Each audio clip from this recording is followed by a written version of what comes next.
Dr. César Lepeder, eu sou médico oftalmologista na Universidade Federal de São Paulo, aqui no Brasil, e hoje vamos falar do uso de lentes de contato em portadores de olho seco. Não tenho nenhum interesse comercial nos produtos que vão ser mencionados nessa apresentação. Nós sabemos que o conceito da TIFOS de 2017 considera o olho seco como uma doença multifatorial da superfície ocular, caracterizada pela perda da homeostase do filme lacrimal e normalmente acompanhada de sintomas oculares, no qual a instabilidade e a osmolaridade do filme lacrimal, a inflamação e os danos da superfície ocular e as anormalidades neurosensoriais desempenham papéis etiológicos. Então esse é um conceito cada vez mais atual de uma série de fatores influenciando no olho seco.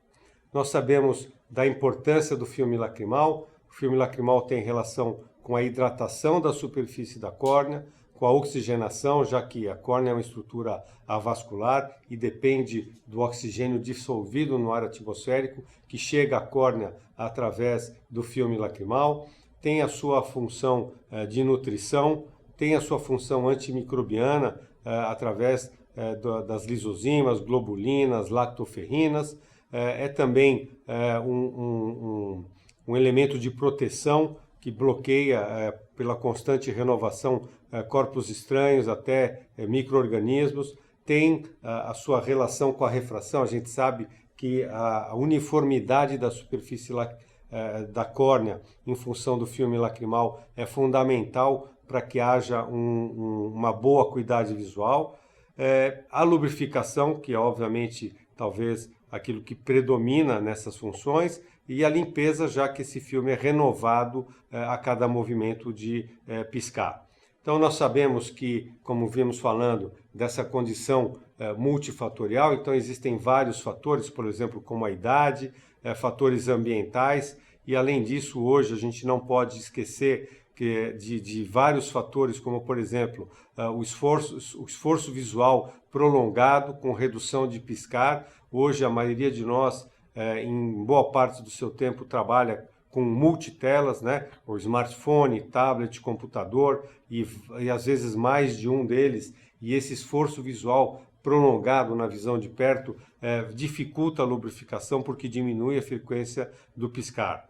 E além disso, os fatores ambientais, como dependendo do lugar, ar-condicionado, poluição, baixa umidade, tudo isso contribui também para os efeitos do olho seco. E o uso de lentes de contato também aumenta a evaporação do filme lacrimal e outros fatores associados. Existem também medicações tópicas, medicamentos com conservantes, que podem também contribuir para o quadro clínico. Pacientes que foram submetidos a cirurgias refrativas, principalmente LASIK, pacientes que tiveram outras cirurgias oculares, pacientes que têm alterações das glândulas da margem palpebral, pacientes com blefarites, com desordens das glândulas de meibômios. Tudo isso compõe um cenário favorável para que haja uma instabilidade e um desequilíbrio do filme lacrimal.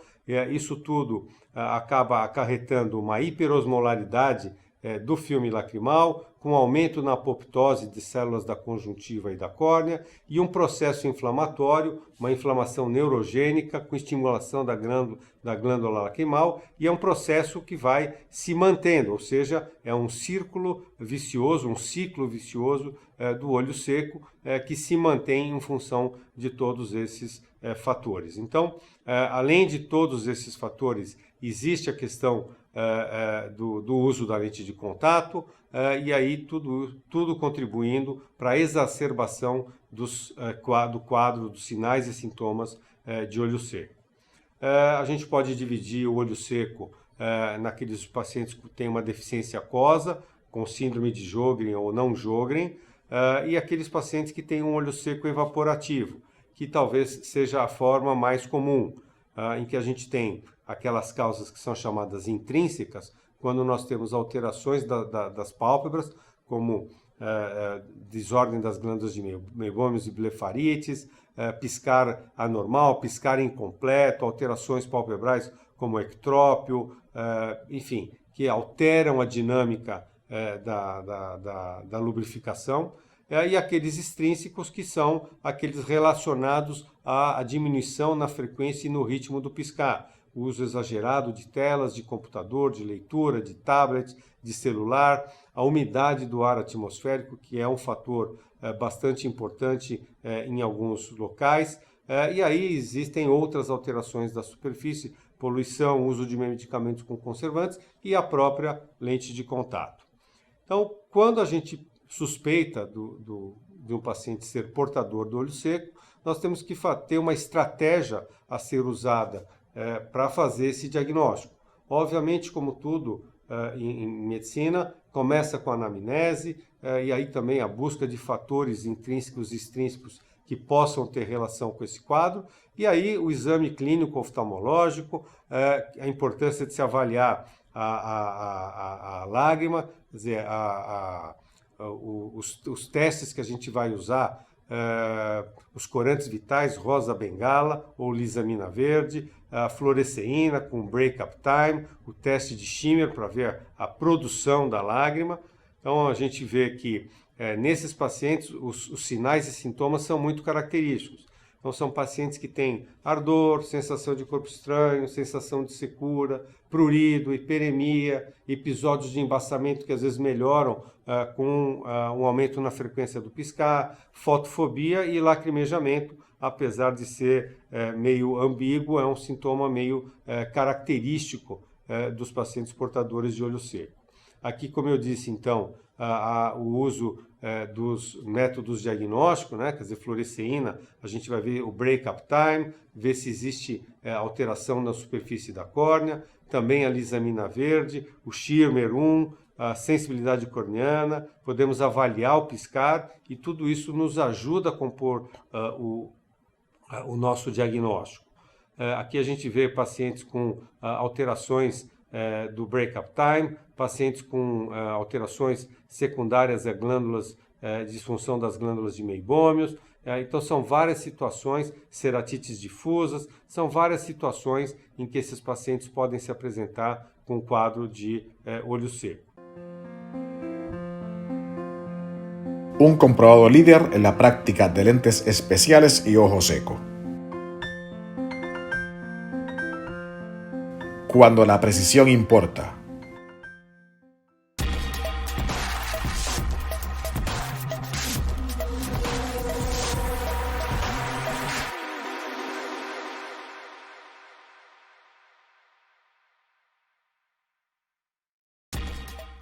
E aí é importante, então, que a gente vá usar todos esses dados diagnósticos, quer dizer, a gente vai fazer uma série de questionamentos ao nosso paciente, a gente vai ver quais são os fatores de risco, e aí incluindo o uso de lente de contato, medicações tópicas e sistêmicas, se o paciente fuma ou não, e aí juntando isso com os nossos testes diagnósticos, inclusive a medida da osmolaridade e tudo mais, nós vamos tentar diagnosticar se esse paciente tem um olho seco por deficiência aquosa ou se ele é um olho seco evaporativo.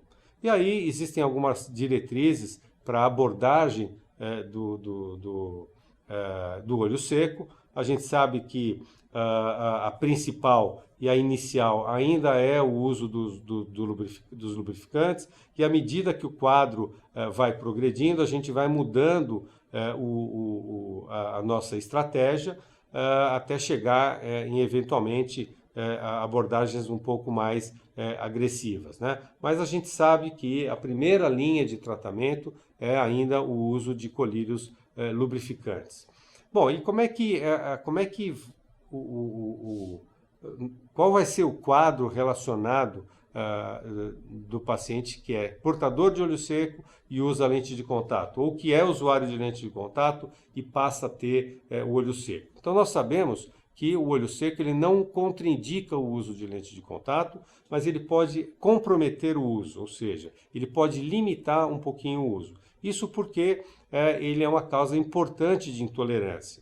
Então a gente sabe que alguns pacientes pelo desconforto causado pelo olho seco, podem acabar diminuindo o tempo que usam sua lente de contato e eventualmente até parar de usar a lente de contato por conta disso. Muitos pacientes já têm uma alteração do seu filme lacrimal, uma deficiência da camada lipídica, e isso pode ter uma piora com o uso das lentes de contato. Existe também alguns estudos, como a gente vai ver, mostrando a diminuição das glândulas de meibômios nos pacientes usuários de lente de contato, e tudo isso então contribui para um cenário mais complicado.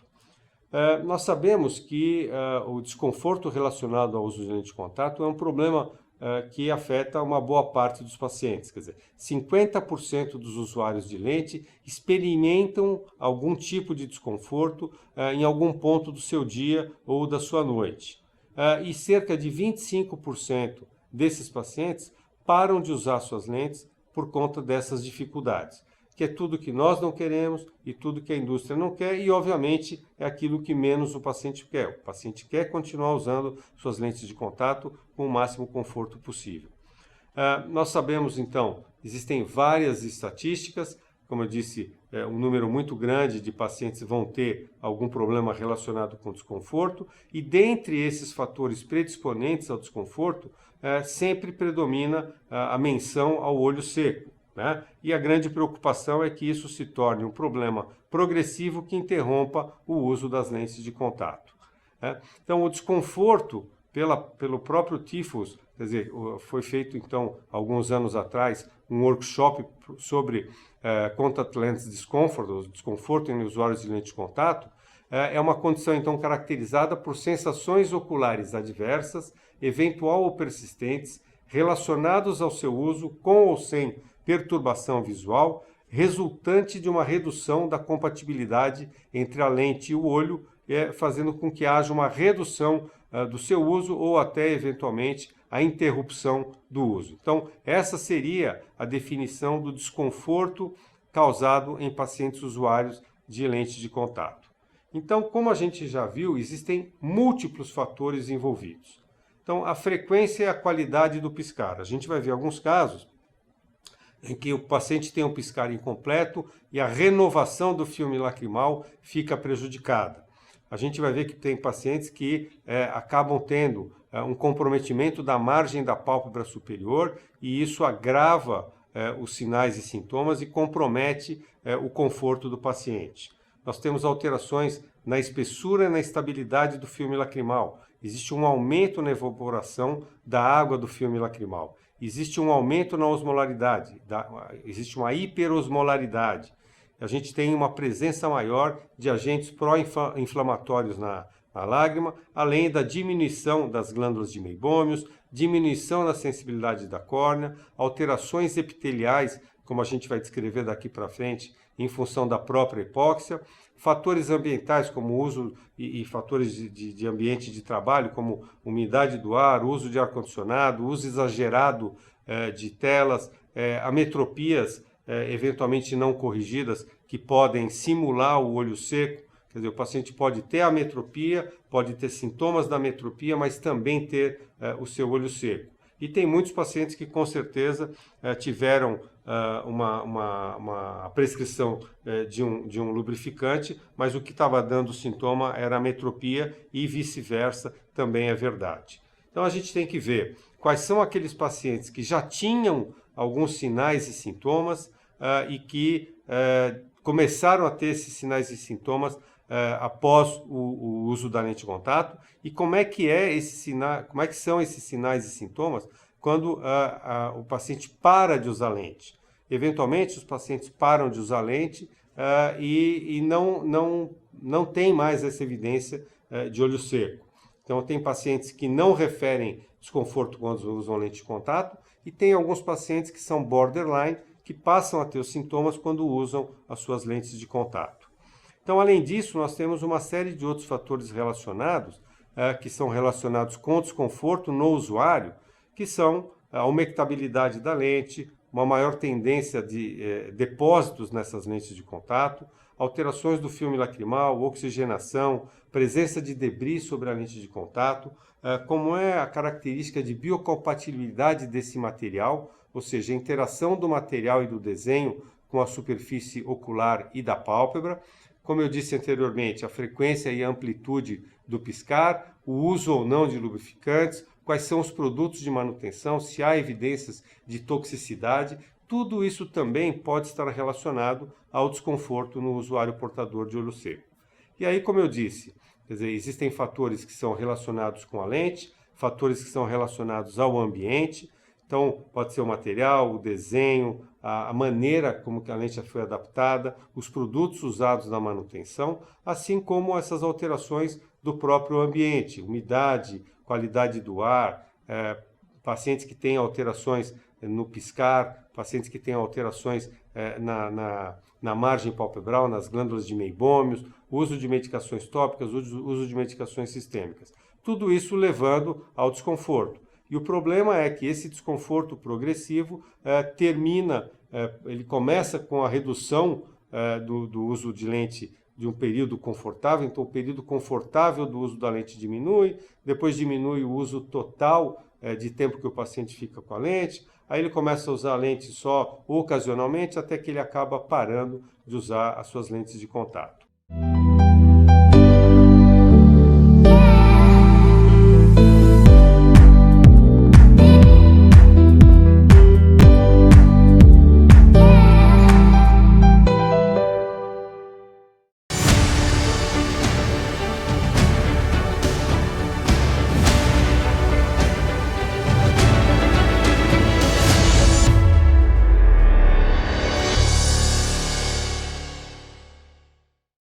Vamos explicar um pouco agora da fisiopatologia do paciente portador de olho seco quando está usando lentes de contato. Então, a córnea necessita de um equivalente percentual de oxigênio de 8 a 13%, dependendo se o paciente está em sono ou em alerta. E quando esse percentual é abaixo de 13%, nós começamos a ter alterações celulares, aumento da mitose, acúmulo de ácido lático e, eventualmente, se esse quadro piora, podemos ter edema, diminuição da sensibilidade corneana. Então, como é que acontece a troca de gases sob a lente de contato? Então, o paciente, nós sabemos que a córnea é avascular e que qualquer lente de contato vai interferir na chegada do oxigênio através do filme lacrimal à córnea.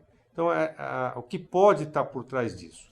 A transmissão de oxigênio daquele material, a condição daquela lente, quer dizer, quanto tempo tem aquela lente, como ela é utilizada, se ela tem depósitos ou não, tem ranhuras ou não, se a lente tem uma mobilidade adequada, como é que é a produção da lágrima, a renovação da lágrima, tudo isso vai interferir nessa troca. Então, nós vamos ter uma sequência de fatores que vai fazer com que esse quadro se torne mais importante. Então, nós temos uma diminuição da estabilidade do filme lacrimal. Muitas vezes as lentes se tornam mais desidratadas, podem ter mudanças na curvatura, ou por depósitos, ou até por diminuição da renovação da lágrima sob a lente, diminuição da troca de gases, acúmulo de debris. Isso tudo promove alterações no epitélio da córnea, com diminuição da sensibilidade, diminui a produção de lágrima, aquele estado inflamatório que nós comentamos anteriormente, e com isso tudo levando a uma diminuição da estabilidade do filme lacrimal. Então, a gente vai ter alteração em várias camadas da córnea. Então, por exemplo, a gente vai ter um regime de hipóxia com redução do glicogênio, aumento do ácido lático e, dependendo da evolução, um edema de córnea, levando a um edema endotelial, polimegatismo endotelial, desde que esse regime se mantenha a médio e longo prazo. Então, quando a gente tem um excesso de CO2, uma baixa concentração de oxigênio, nós vamos ter uma alteração na vitalidade das células epiteliais, alterações nas junções epiteliais, redução na taxa de mitose, e com isso a gente vai ter alterações epiteliais levando a afinamento, fragilidade epitelial, microcistos. Aí a gente começa a ter uma esfoliação epitelial, ceratite punctata, e tudo isso então aumentando o risco de ceratite microbiana. Além disso, existem alterações da própria lente, a baixa humectabilidade da superfície da lente, fazendo com que o filme lacrimal fique com a sua distribuição inadequada, mais instável, aumentando a sua evaporação, aumentando a hiperosmolaridade, piorando os sintomas e os sinais de olho seco. E aí a gente começa a ter dry spots na córnea, alterações epiteliais, como eu disse, então, uma porta de entrada para ceratites infecciosas. Os pacientes muitas vezes reclamam que a visão fique instável, alterações na sensibilidade ao contraste e até piora na acuidade visual. Tá?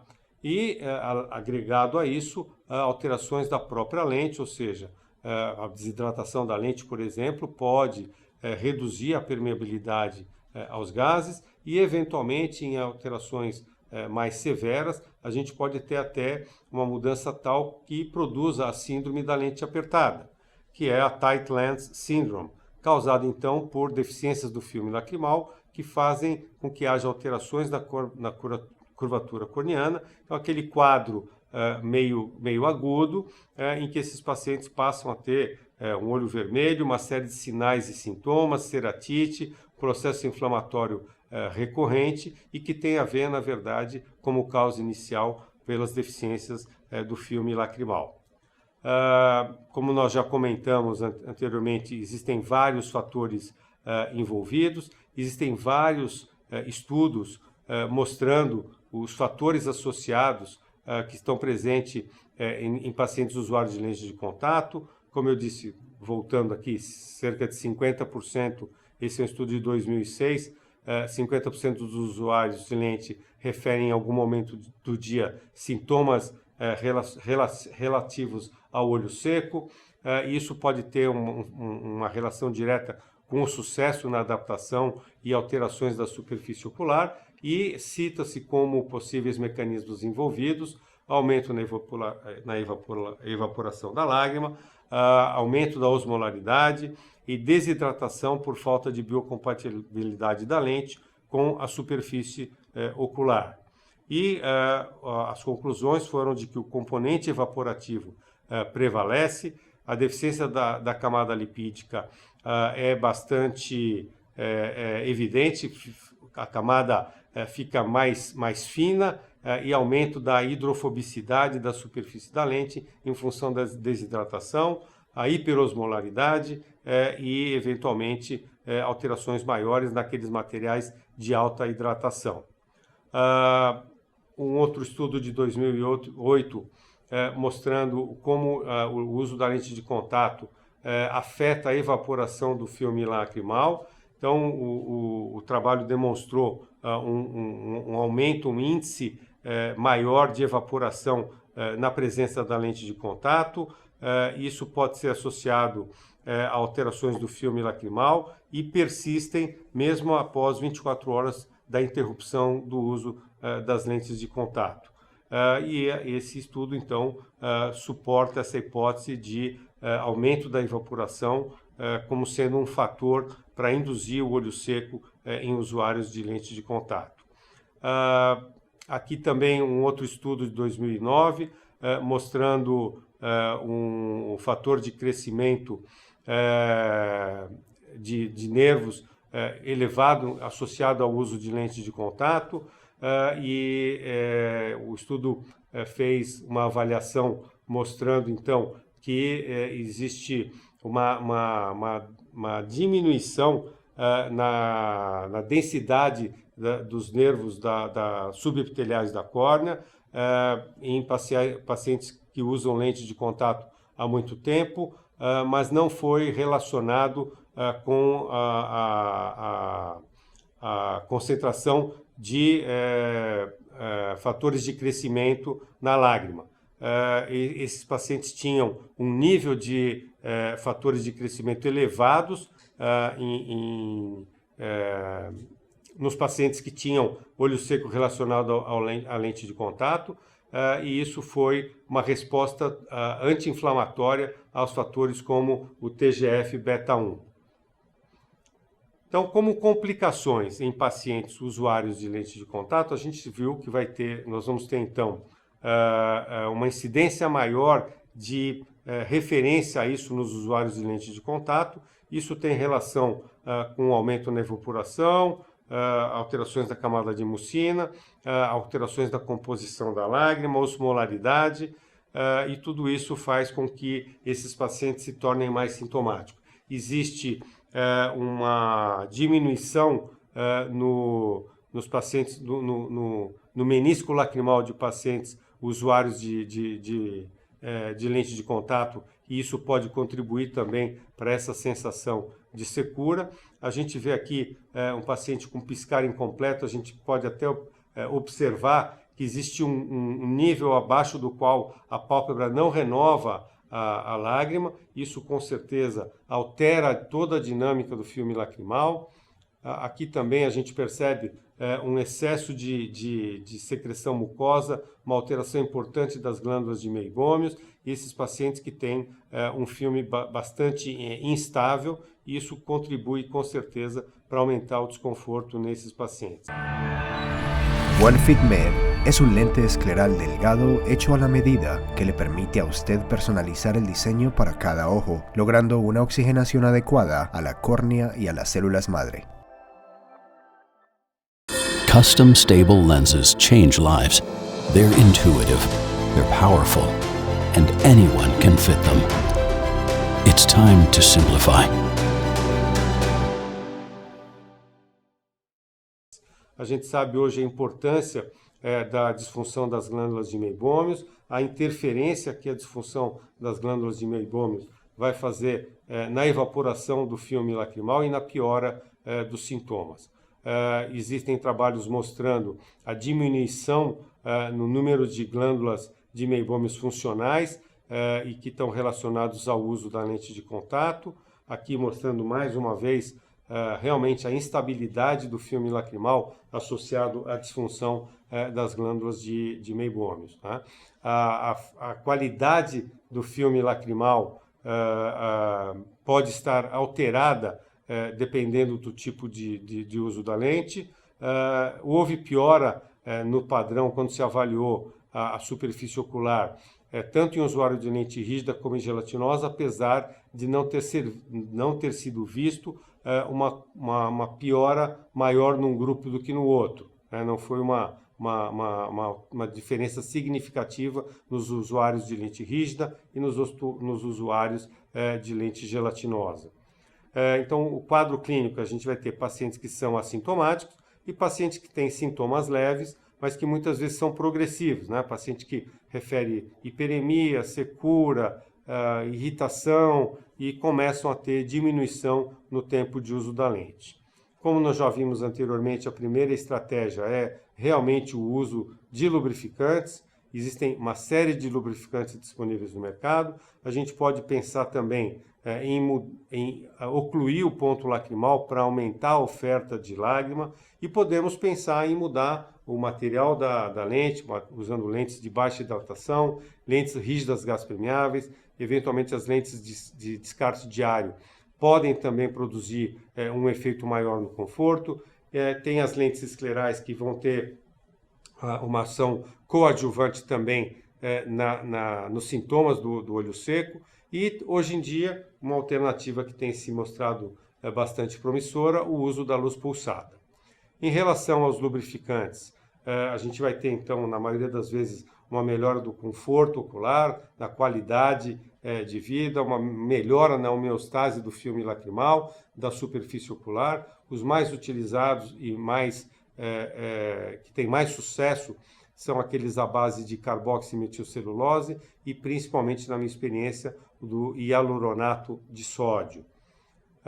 Nós sabemos que todos esses lubrificantes têm uma série de componentes, cada um desses componentes tem a sua função, tanto na questão da tonicidade, do pH, mas principalmente na viscosidade, na estabilidade e no tempo que esse lubrificante permanece disponível na superfície ocular. E, obviamente, a gente tem que ter um produto que, além de prevenir a contaminação, não seja tóxico. Então, nem sempre é fácil achar aquele produto que é o ideal.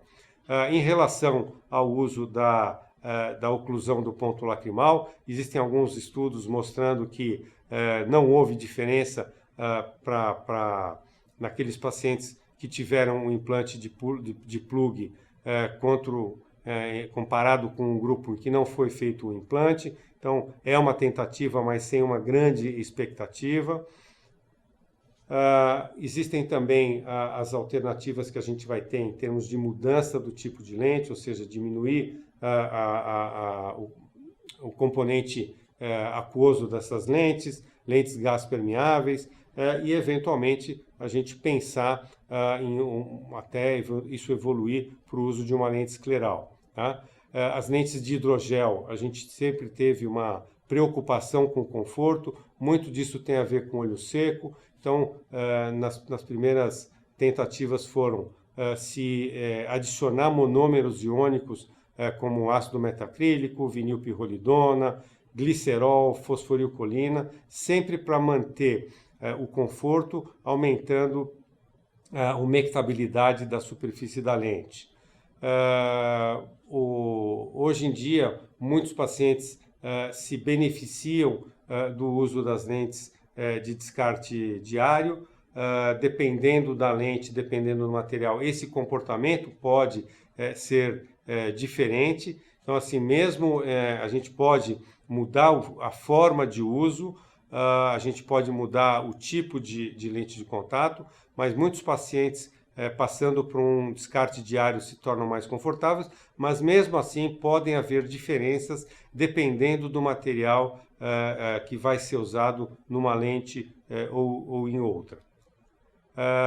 Sem dúvida nenhuma, as lentes esclerais para aqueles pacientes portadores de olho seco mais severo também tem uma aplicação bastante importante. A gente vê aí um caso de um paciente com síndrome de Sjögren, que melhorou o quadro biomicroscópio. Vejam que na foto em cima à esquerda mal era possível fazer uma foto de tanta aerofotofobia, e que houve uma melhora na superfície ocular, uma melhora do quadro topográfico. Então a gente sempre lembrar que naqueles pacientes em que a evolução do olho seco é mais severa, pacientes que têm outras formas de olho seco que não só o evaporativo, pacientes que têm alteração de Lindblom, síndrome de Sjögren, lembrar que nos casos mais severos a lente escleral é uma boa alternativa.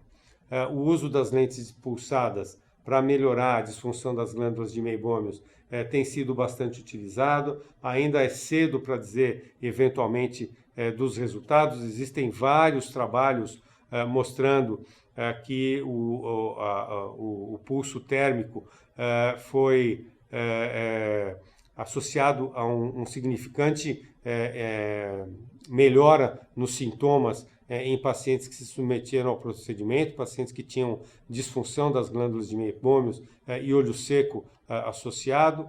Hoje existem produtos que são disponíveis na internet. Vejam esse que até uma paciente minha trouxe que estava usando, que produz calor local, massagem, inclusive com MP3 para colocar música. Então é uma coisa que a gente ainda vai ver ao longo do tempo, muitas alterações nesse quadro.